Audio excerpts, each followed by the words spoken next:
अस्सलाम वालेकुम दोस्तों। आज हमारा जो है ना वो केमिस्ट्री का सेकेंड लेक्चर है। तो उसका टॉपिक है ब्रांचेस ऑफ केमिस्ट्री। सही हो गया।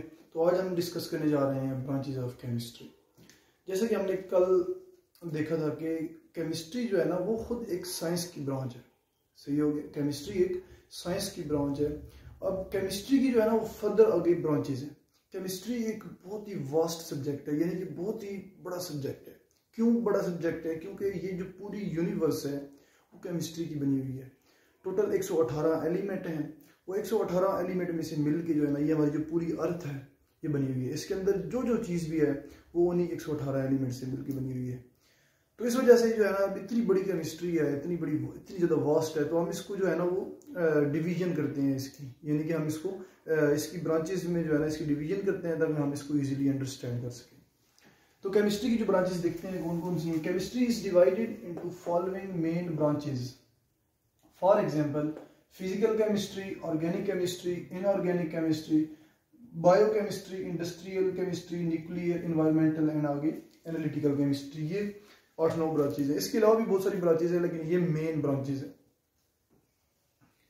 अब हम इनको वन बाई वन करके देखते हैं। सबसे पहले है फिजिकल केमिस्ट्री। जैसे कि मैंने आपको बताया था केमिकल कंपोजिशन। केमिकल कंपोजिशन क्या होती है? कोई भी हमारे पास रिएक्टेंट है या प्रोडक्ट है या हमारे पास कुछ भी है, कोई भी हमारे पास जो है ना चीज़ है, उसकी क्या है? केमिकल कंपोजिशन है, यानी कि वो स्पेसिफिक केमिकल से मिलके बनी है, स्पेसिफिक एलिमेंट से मिलके बनी है। सही हो गया। तो फिजिकल केमिस्ट्री के अंदर हम क्या देखते हैं कि जो हमारे पास फिजिकल प्रॉपर्टीज हैं किसी भी मैटर की, किसी भी चीज़ की physical properties, temperature, pressure, volume, radiations in form of light. सही है। ये जब फिजिकल प्रॉपर्टीज किसी भी कंपोजिशन के साथ रिलेट करेंगी, ठीक है, तो कंपोजिशन के ऊपर जो इफेक्ट होगा, मैटर की कंपोजिशन के ऊपर जो इफेक्ट होगा वो हमारे पास बेसिकली क्या होगा? फिजिकल केमिस्ट्री में आता है। जब भी हम कंपोजिशन और physical properties, temperature, pressure, volume, इनके जब हम इंटर रिलेशन देखते हैं तो वो किस में आ जाता है? फिजिकल प्रॉपर्टीज में आ जाता है। और मैटर के अंदर जो जो चेंजेस आती हैं इन फिजिकल प्रॉपर्टीज की वजह से वो बेसिकली क्या है? फिजिकल प्रॉपर्टीज है। डेफिनेशन देखते हैं। The branch of chemistry that deals with the relationship between the composition and physical properties of matter. देखा, ये composition and physical properties of matter, इनके दरमियान क्या है? रिलेशनशिप है। And changes with them, changes in them, किस में changes आ रही है? मैटर में आ रही है। तो ये बेसिकली क्या है? हमारे पास फिजिकल केमिस्ट्री है। आगे हम देखते हैं इसकी example. The effect of temperature, pressure, volume and radiations on matter और स्टडीड अंडर दिस ब्रांच। सो ये हो गया। केमिस्ट्री की इस ब्रांच में हम क्या करते हैं? हम मैटर का रिलेशनशिप देखते हैं किसके साथ? फिजिकल प्रॉपर्टीज के साथ। आगे चलते हैं हम। सेकेंड ब्रांच है हमारे पास ऑर्गेनिक केमिस्ट्री। ऑर्गेनिक केमिस्ट्री के अंदर बेसिकली जो है ना हम दो ही एलिमेंट जो हैं उनको देखते हैं, एक कार्बन और हाइड्रोजन, दूसरा हाइड्रोजन। ठीक हो गया। कार्बन और हाइड्रोजन और उनकी जो डेरिवेटिव्स हैं, उनकी जो आगे कार्बन और हाइड्रोजन से मिलकर जितने भी कंपाउंड्स बनते हैं, लाखों करोड़ों कंपाउंड्स हैं, उनका जो है हम जो है ना वो देखते हैं, उनकी स्टडी देखते हैं, उनकी स्टडी करते हैं, कार्बन और हाइड्रोजन और उनकी डेरिवेटिव्स की। वो बेसिकली हमारे पास किस में आ जाती है? ऑर्गेनिक केमिस्ट्री में आ जाती है। मैंने पहले ही बताया कि पीरियोडिक टेबल के अंदर अभी तक 118 एलिमेंट दरियाफ्त हो चुके हैं। 118 एलिमेंट में से दो एलिमेंट जो कार्बन और हाइड्रोजन है, जब हम इनकी और इनकी जो डेरिवेटिव्स हैं इनकी स्टडी करते हैं तो ये बेसिकली हमारे पास ऑर्गेनिक केमिस्ट्री में आ जाता है। तो देखते हैं definition. The branch of chemistry that deals with the study of covalent compounds of carbon and hydrogen, hydrocarbons and their derivatives। सही हो गया। तो बेसिकली हमारे पास कार्बन और हाइड्रोजन के जितने भी डेरिवेटिव्स बनते हैं उनके अंदर कौन सा बॉन्ड होता है? कोवलेंट बॉन्ड होता है। तो जिसकी वजह से हम कहते हैं covalent compounds of carbon and hydrogen. Carbon और हाइड्रोजन के कंपाउंड्स को जो है ना हम हाइड्रोकार्बन्स भी बोलते हैं। तो एग्जांपल देखते हैं। This branch covers petroleum, petrochemical and pharmaceutical industries. हमारे पास पेट्रोलियम की जितनी भी मसनूआत हैं, डीजल है, इंजन ऑयल है, वैक्सीज हैं, मुख्तलिफ किस्म की जो चीज़ें बन के आ रही हैं, ये किस में आती हैं? ये पेट्रोलियम में आती हैं। पेट्रोलियम जितनी भी जो फ्यूल्स हैं जितने किस्म के, ठीक है ना, वो पेट्रोलियम में आते हैं, पेट्रोकेमिकल्स में आते हैं। एंड फार्मास्यूटिकल इंडस्ट्रीज क्या है हमारे पास? फार्मास्यूटिकल इंडस्ट्रीज में जितनी भी हमारे पास मेडिसिन तैयार हो रही हैं, मेडिसिन आगे ट्रीटमेंट के लिए पेशेंट्स को दी जा रही हैं, वो सारी किस्में आ जाती हैं ऑर्गेनिक केमिस्ट्री में आ जाती हैं। यानी कि ऑर्गेनिक केमिस्ट्री के अंदर ये 3 बड़ी branches petroleum, petrochemical and pharmaceutical industries आ जाती हैं। तीसरी हमारे पास है इनऑर्गेनिक केमिस्ट्री। अब मैंने आपको बताया कि 118 एलिमेंट में से 2 एलिमेंट कार्बन और हाइड्रोजन जो है ना, वो तो आ गए उसमें ऑर्गेनिक केमिस्ट्री। बाकी पीछे जितने भी बचते हैं उनकी स्टडी, उनकी जो डेरिवेटिव्स हैं उनकी स्टडी जब हम करते हैं तो वो किस में आती है, वो इनऑर्गेनिक केमिस्ट्री में आ जाती है। सही हो गया। The branch of chemistry that deals with the study of the elements of all elements and their compounds except carbon and hydrogen and their derivative.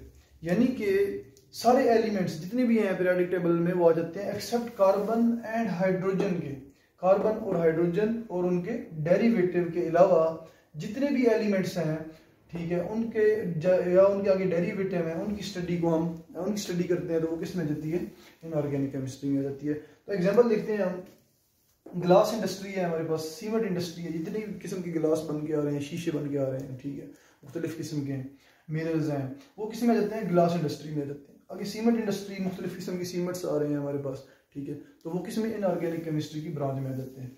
And आगे सिरामिक्स है, सिरामिक्स को भी आप जानते हैं। एंड मेटलर्जी, मेटलर्जी जो है ना बेसिकली क्या कहते हैं कि extraction of metal from ores, ज़मीन के अंदर से हम जो है ना वो मेटल जो निकाल रहे हैं, ठीक है, जितनी भी किस्म के मेटल निकाल रहे हैं, ये कॉपर, निकल, इसके अलावा ये हमारे पास आरम है, सोना जिसे आप बोलते हैं, ठीक है, तो ये जितने भी हमारे पास मेटल निकल रहे हैं ये ज़मीन के अंदर से, ये उनके जो है ना बेसिकली हम ओर्स से निकालते हैं और इस सारे प्रोसेस को हम क्या बोलते हैं, मेटलर्जी बोलते हैं। चौथी हमारे पास है बायोकेमिस्ट्री। बायोकेमिस्ट्री के अंदर हम बेसिकली क्या देखते हैं कि जितने भी लिविंग थिंग्स हैं इस ज़मीन के ऊपर, जितनी भी लिविंग थिंग्स हैं, एनिमल्स हैं, इसके अलावा हमारे पास जो है ना वो प्लांट्स हैं, ये सारी किस में आ जाती हैं, लिविंग थिंग्स में आ जाती हैं। तो लिविंग थिंग्स के अंदर जो जो रिएक्शन हो रहे हैं, फॉर एग्जांपल मैं आपको मिसाल देता हूँ, हम खाना खाते हैं, हमारी बॉडी में अंदर बॉडी में जाता है, डाइजेस्ट होता है, फिर मेटाबोलाइज होता है, तोड़ फोड़ होती है, तोड़ फोड़ के बाद वो हमारी बॉडी से एक्सेक्रीट होता है। तो ये जितने भी प्रोसेस हो रहे हैं ये सारे किस में आ जाते हैं, बायोकेमिस्ट्री में हम डिस्कस करते हैं, ठीक है। हम खाना खाते हैं, खाने के अंदर क्या होते हैं, प्रोटीन, कार्बोहाइड्रेट्स, फैट्स, लिपिड्स, ये चीज़ें होती हैं, ठीक है, तो बॉडी में जाती हैं तो इनकी क्या होते हैं, ये इनकी तोड़ फोड़ होती है, इनकी रिएक्शंस होते हैं। तो ये सारी जितनी भी केमिस्ट्री ये बहुत डिटेल में है केमिस्ट्री, ठीक है, तो इसको हम बायोकेमिस्ट्री में डिस्कस करते हैं। डेफिनेशन लिखते हैं, the branch of chemistry that deals with the study of structure, composition and chemical reactions of substances found in living organisms. जितने भी सब्सटेंसेस बॉडी के अंदर प्रेजेंट हैं, या बॉडी के अंदर जा रहे हैं, या बॉडी से निकल रहे हैं, ठीक है ना, सब्सटेंसेस, उनकी उनका स्ट्रक्चर, कंपोजिशन और उनकी केमिकल रिएक्शंस बॉडी के अंदर, वो जब हम डिस्कस करते हैं तो वो किसमें आती है, बायोकेमिस्ट्री में आ जाती है। For example digestion and metabolism of protein, fats, lipids and carbohydrates. Biochemistry have also application in field of medicine, food science and agriculture. ठीक हो गया, बायोकेमिस्ट्री की फर्दर एप्लीकेशंस भी हैं, किसमें है, हमारे पास जो है ना मेडिसिन में है, फूड साइंस में है और एग्रीकल्चर में। पांचवी टाइप्स है हमारे पास इंडस्ट्रियल केमिस्ट्री। नाम से ही शोर है कि इंडस्ट्रियल केमिस्ट्री यानी कि इंडस्ट्रीज का जिक्र होगा। बेसिकली हमारे पास जितनी भी प्रोडक्ट्स आ रही हैं हमारे पास बनी बनाई हुई, यानी पेंट्स है, पेपर है, कुछ भी है हमारे पास जो है ना, ये जो हमारे पास बनी बनाई चीज़ें आ रही हैं, कॉस्मेटिक्स है, सैनिटरी का सामान है, सिरेमिक्स है, ये सारी चीज़ें कहाँ से बन के आ रही हैं, इंडस्ट्री से बन के आ रही हैं। तो जाहिर सी बात है जब नाम से ही शो रहा है इंडस्ट्री, तो इसका मतलब ये है कि इंडस्ट्रियल केमिस्ट्री जो है उसमें हम इंडस्ट्रीज को डिस्कस करते हैं। इंडस्ट्रीज के अंदर कौन कौन सी प्रोडक्ट्स बन रही हैं, कौन कौन से रिएक्शंस हो रहे हैं, बेसिकली ये हम काम करते हैं। डेफिनेशन देखते हैं इसकी, the branch of chemistry that deals with the manufacturing of chemical compounds on commercial scale is called industrial chemistry.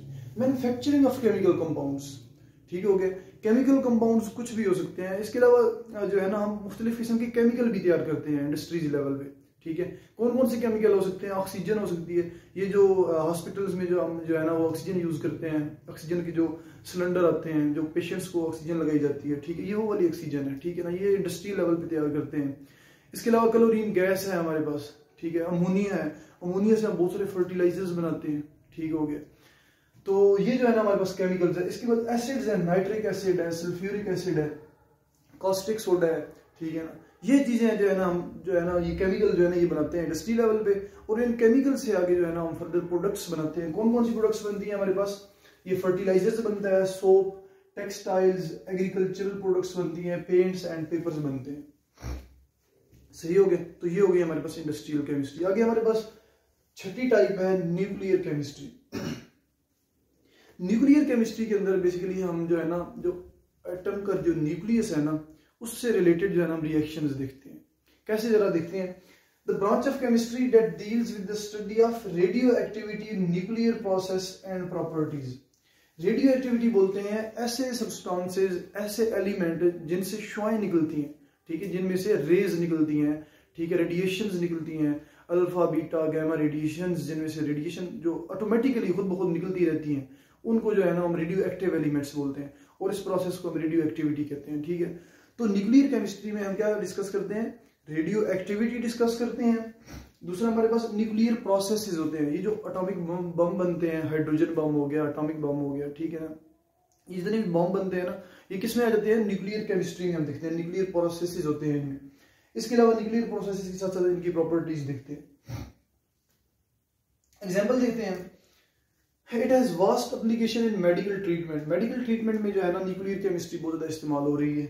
इसके अलावा रेडियोथेरेपी की सूरत में, ठीक है, रेडियोथेरेपी।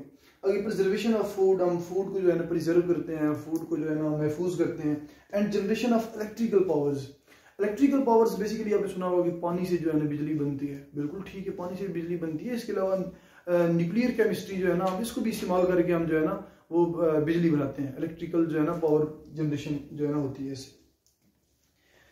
आगे हमारे पास है 7 टाइप जो है ना वो एनवायरमेंटल केमिस्ट्री है। एनवायरमेंटल केमिस्ट्री यानी कि नाम से ये भी शो हो रहा है कि एनवायरमेंट, माहौल हमारे जो जितना भी ये माहौल है, ये एटमॉस्फेयर है, ये अर्थ है, ये जो कुछ हो रहा है इसके अंदर, जितने भी प्लांट्स हैं, एनिमल्स हैं, इनसे रिलेटेड जितनी भी चीजें, ये किस में आ जाती है? एनवायरमेंटल केमिस्ट्री में आ जाते हैं, ठीक है। तो डेफिनेशन देखते हैं। The branch of chemistry that deals with the study of components of environment. Components of environment कौन कौन से हो सकते हैं? एटमॉस्फेयर है, ये एटमॉस्फेयर की भी आगे जो है ना वो टाइप्स हैं, ठीक है। इसके अलावा ये जो सरफेस ऑफ अर्थ है ये भी जो है ना एक एनवायरमेंट का हिस्सा है। इसके अलावा ये प्लांट्स हैं, ये भी एनवायरमेंट का हिस्सा है, ठीक है। ये जितनी भी चीजें ये क्या है? प्लांट्स का हिस्सा है। कंपोनेंट्स, हिस्सा यानी कंपोनेंट्स हैं। Components of environment and effects of human activities on environment. और इंसान क्या कर रहा है आजकल, यानी कि इंसान की जितनी भी एक्टिविटीज हैं, जो कुछ कर रहा है, उसका माहौल के ऊपर क्या असर पड़ रहा है, और माहौल का इंसानों के ऊपर क्या असर पड़ रहा है, ठीक है। ये सारी चीजें हम किस में डिस्कस करते हैं? एनवायरमेंटल केमिस्ट्री के अंदर। एग्जांपल देखते हैं इसकी। All types of pollution and the study of earth atmosphere और डिस्कस्ड इन एनवायरमेंटल केमिस्ट्री। जितनी भी किस्म की पोल्यूशन हो रही है, एयर पोल्यूशन है, वाटर पोल्यूशन है, जितनी भी पोल्यूशन है, ये सारी किस्में हम डिस्कस करते हैं एनवायरमेंटल केमिस्ट्री में डिस्कस करते हैं। इसके अलावा जो अर्थ का एटमॉस्फेयर है, ये ऊपर हमारे जो है ना सारा ये एटमॉस्फेयर, इसको हम डिस्कस करते हैं किसी में? एनवायरमेंटल केमिस्ट्री के अंदर डिस्कस करते हैं। 8वीं टाइप है हमारे पास एनालिटिकल केमिस्ट्री। बेसिकली एनालिटिकल जो है ना वो क्या है? एनालिसिस है, तज्जिया है, ठीक है ना। किसी भी चीज का मुआयना करना है, ठीक है। कोई भी चीज आप सैंपल लेके आते हैं, उसको मुआयना करते हैं, उसका एनालिसिस करते हैं, वो बेसिकली किस में आ जाते हैं? एनालिटिकल केमिस्ट्री में जाते हैं। हमारे पास जितने भी केमिकल्स हैं, जितने भी प्रोडक्ट्स इंडस्ट्री लेवल पे बन रही है, जो कुछ हो रहा है, फर्ज करें जो है ना हमारे पास जो वाटर का हम सैंपल लेते हैं, हमारे पास पानी जो है ना वो खराब हो गया, उसका हम सैंपल लेते हैं, तो सैंपल लेके हम उसका तजिया करते हैं, उसका एनालिसिस करते हैं कि इसके अंदर क्या क्या चीजें हैं, ठीक है। इसके अलावा सेपरेशन करते हैं, मुख्तलिफ जो है ना हम जमीन से निकालते हैं, मेटल्स निकालते हैं, ठीक है। उनकी क्या करते हैं? हम सेपरेशन करते हैं, उनको अलग अलग करते हैं, आइसोलेट करते हैं, तो वो सारी किस में आ जाता है? वो एनालिटिकल केमिस्ट्री में आ जाता है। डेफिनेशन देखते हैं इसकी। The branch of chemistry that deals with the study of separation and analysis of sample, ठीक है। सैंपल, किसी भी सब्सटेंस का सैंपल, उसका एनालिसिस और उसकी separation to identify its component by qualitative and quantitative technique. ये दो कौन सी न्यू टेक्निक्स हैं जी? Qualitative and quantitative technique. Qualitative में हम सब्सटेंस की क्वालिटीज देखते हैं, जैसे कि रंग, इसके अलावा उसका जायका देखते हैं, ठीक है। ये चीज़ें जो है ना ये क्वालिटी में आ जाती है। किसी चीज़ की हाइट देखते हैं हम, सही है, उसका जो है ना ये क्वालिटी में आ जाती है। क्वालिटी से क्वालिटेटिव है। आगे क्वांटिटी से जो है ना वो क्वांटिटेटिव है। क्वांटिटेटिव यानी कि कितनी मिकदार में है, ठीक है, ज़्यादा मिकदार में है, कम मिकदार में है, बहुत थोड़ी मिकदार में है, वो जो है ना क्वांटिटेटिव में आ जाता है। तो सैंपल जो है ना हमारे पास, उसका हम क्या करते हैं, एनालिसिस करते हैं। कितने वे से, क्वालिटेटिव एनालिसिस भी करते हैं, क्वांटिटेटिव एनालिसिस भी करते हैं। क्यों करते हैं? उसकी सेपरेशन के लिए और उसका जो है ना एनालिसिस के लिए। सही हो गया, ये बेसिकली हमारे पास एनालिटिकल केमिस्ट्री है। इसकी एग्जांपल वाटर ट्रीटमेंट प्लांट्स, हमारे पास जितने भी वाटर ट्रीटमेंट प्लांट्स लगे होते हैं, ठीक है ना, पानी को साफ करने के जितने भी प्लांट्स हैं, उनमें जो है ना जो पानी साफ किया जाता है वो क्या होता है, उसके पीछे बेसिकली एनालिटिकल केमिस्ट्री जो है ना हम यूज़ करके एनालिसिस करके हम जो है ना पानी का हम देखते हैं कि इस पानी के अंदर क्या क्या चीज़ें हैं, फिर उनको हम रिमूव करते हैं। इस तरह जो है ना वाटर ट्रीटमेंट प्लांट जो है ना काम करते हैं। आगे एनवायरमेंटल एंड क्लिनिकल एनालिसिस, हमारे पास जितने भी हम जो है ना क्लिनिक पे जाते हैं, टेस्ट करवाते हैं, शुगर टेस्ट करवाते हैं, इसके अलावा और भी बहुत सारे टेस्ट हैं, ब्लड के टेस्ट हैं, ठीक है ना, वो सारे किस में आ जाते हैं, एनालिटिकल केमिस्ट्री के अंदर आ जाते हैं। सही हो गया। तो ये था हमारे पास टॉपिक ब्रांचेज ऑफ केमिस्ट्री। तो ये जो है ना branches of chemistry topic complete हो गया। अगर किसी का भी कोई क्वेश्चन हो इस ब्रांचेज के अबाउट, तो कमेंट सेक्शन में जो है ना वो अपना क्वेश्चन कर सकता है। और इंशाल्लाह जब क्वेश्चन 10-12 क्वेश्चन इकट्ठे होंगे तो मैं जो है ना वो एक वीडियो बनाऊंगा और उन जितने भी क्वेश्चन होंगे उनका आंसर कर दूंगा। इसी के साथ ही अल्लाह हाफिज़।